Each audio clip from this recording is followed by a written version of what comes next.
인구는 줄어드는데 부산의 고용 지표는 나아질 기미가 보이질 않습니다. 양질의 일자리가 있어야 부산으로 인구가 들어올 텐데 미래 경제활동 인구인 청년 세대는 과연 어떤 곳에서 일을 하고 싶어 할까요? 이들이 원하는 제1의 일자리 조건 이슬 기자가 짚어봤습니다. 부산에서 대학을 졸업한 김주원 씨는 인턴과 공부를 병행하며 1년째 취업을 준비하고 있지만 금융계 입사라는 꿈을 이루기가 쉽지만은 않습니다.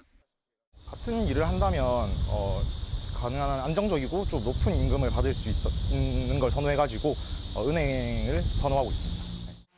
지난 6월 기준 부산의 고용률은 58.3%. 부산시는 역대급 기록이라고 발표했지만 자세히 들여다보면 반길 일만은 아닙니다. 수치 자체는 올랐지만 여전히 전국 17개 시도 중 꼴찌입니다.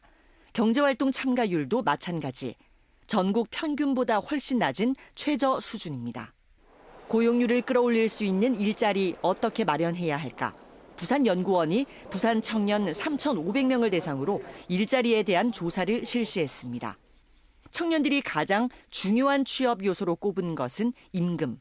실제로 지금 일하는 직장의 임금과 복지에 대한 만족도는 매우 낮았습니다.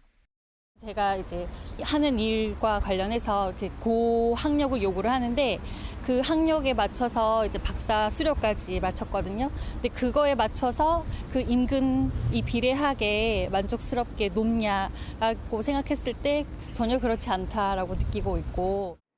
일하고 싶은 기업으로 공공기관을 가장 많이 꼽은 반면 중소기업에 대한 취업 선호도는 창업보다도 낮았습니다. 중소기업이 많은 부산의 특성상 인구 유출이 많을 수밖에 없는 구조입니다. 중소기업 재직 청년들을 위해 부산시가 시범적으로 선보인 일하는 기쁨 카드처럼 실질 임금을 보전할 수 있는 소득 지원책이 필요하다는 지적입니다.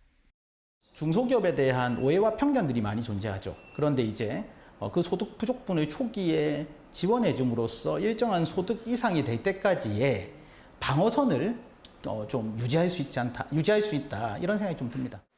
특히 다른 시도와 비교해 낮은 것으로 나타난 전공과 일자리의 일치 비율을 높이기 위한 대책도 필요합니다.